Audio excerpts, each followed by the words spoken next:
day, everyone. We are the reporter of Chapter 4 entitled Spiritual and Faith Tradition as Resources for Peace. By the way, my name is April Ana Piñas with my partner. William J. Dwight Navarez. There are 5 sources of peace, which is the Christianity, Islam, Buddhism, and Hinduism, and indigenous tradition. So, the word measures spiritual and faith traditions inspire and motivate people to embrace peace and a mission. A close look at the original teaching of spiritual and faith tradition indicates that they are essentially really wellspring and sources of for peace. So, Christianity. Under Christianity, the Christian story begins with a song of the angels to the shepherd when Jesus was born. George continued to explain that we can identify 3 elements of Jesus' approach to peace. So, number 1, rejection of violence. Jesus was born as a displaced person in a country under Roman occupation, but he refused to join the zealots in their guerrilla war against the Romans. Ato na siyang about sa atong na sila sa garden tong gi-atake na sila sa business. Number 2, love and reconciliation rather than realization. Love of neighbor, the other, is at the heart of the Christian message, and it's considered Jesus' most important commandments. Love one another. Number 3, use the transforming initiatives. Christians are called to actively engage in peacemaking. So, Jesus told his disciples to respond to violence by taking unexpected, surprising initiatives. Affirm the valid interest of yours enemy and pray for them, which is kung gidaot kanila, iyampo sila nga mawala ilang sala. Take to your adversary and seek agreement. Associate with the powerless who need justice. Do not seek to return evil for evil. Instead, start on imaginative transforming initiative.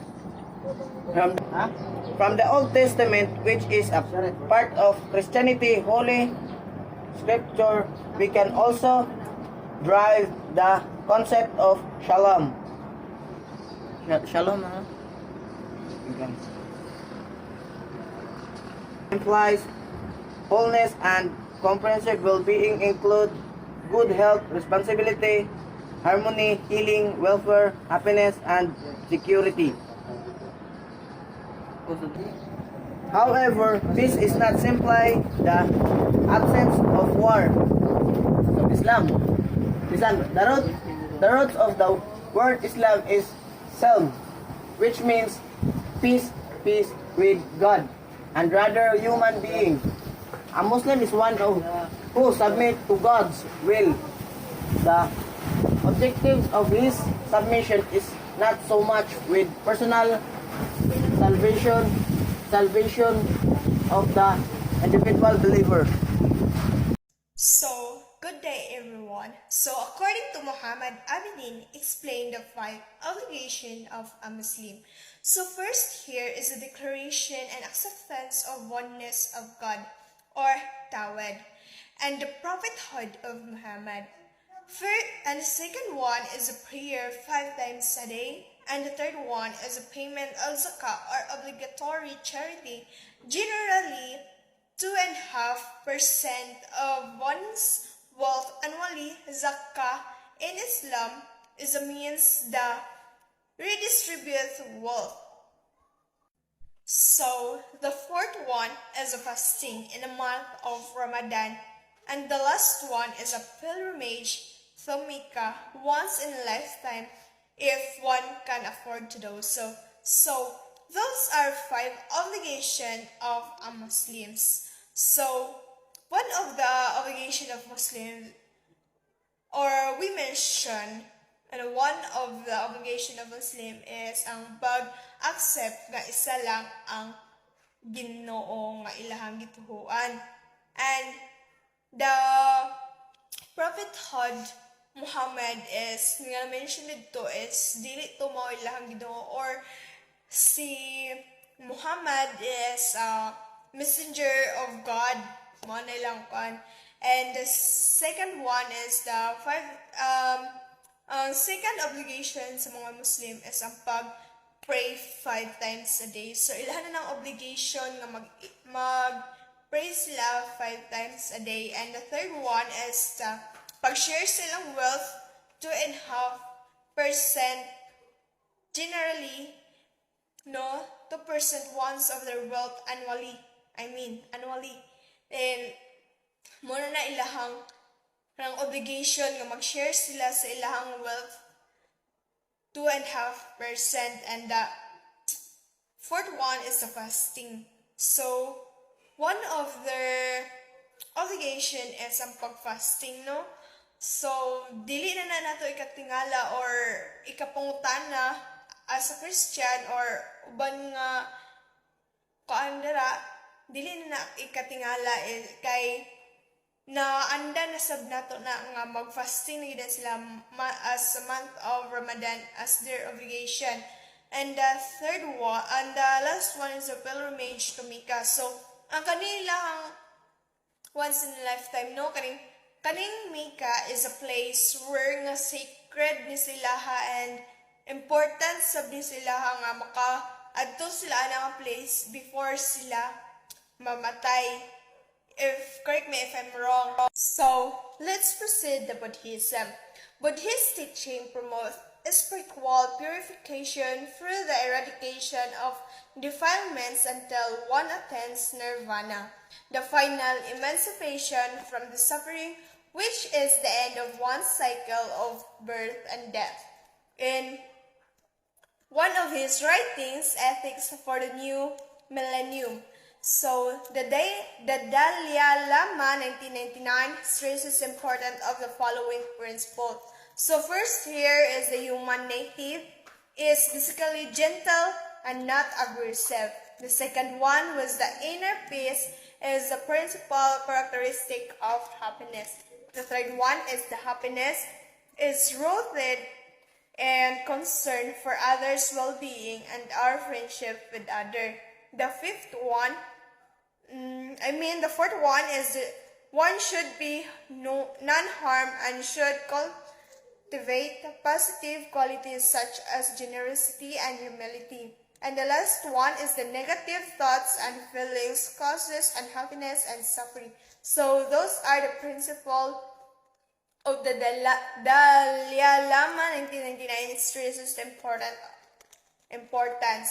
So let's proceed to Hinduism. The ultimate goal of Hindu is the spiritual is to gain a version of unity which is non-discriminatory, where their kind of life forms is important. So there are verses from the Hindu text that refer to unity and harmony cited in Sundararajan's work. So, according to Ayurveda, unite your hearts and your spirit be as one that may long together dwell in unity and concord. In Yajurveda prayer, may all human beings look on me with the eye of a friend. May we look on one another with the eye of a friend.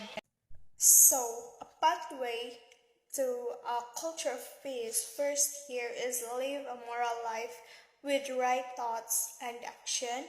The second one is control one's desire and anger. Number 3 is a practice ahimsa or non-violence or non-injury. And the next one is promote love and compassion as well as justice. And the next one is recognize that each person reaps the fruit of his or her deeds or karma. And the last one is recognize the importance of inner peace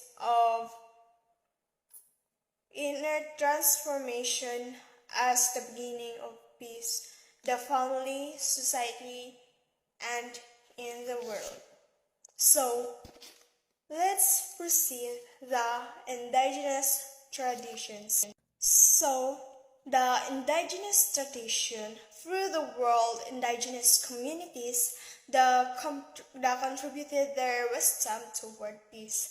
So, the indigenous tradition is often closely connected to land-based activities such as hunting, trapping, cultivating, and harvesting process. So, why is it the indigenous tradition is important? This indigenous tradition important because it is the basis of traditions, customs, protocols, values, spirituality, ceremonies, language, ways of knowing and being, and connections to the land and life sustaining resources of the land. So culture permeates all aspects of life and is essential to the overall well-being of indigenous communities and individuals. That's all our report, and thank you.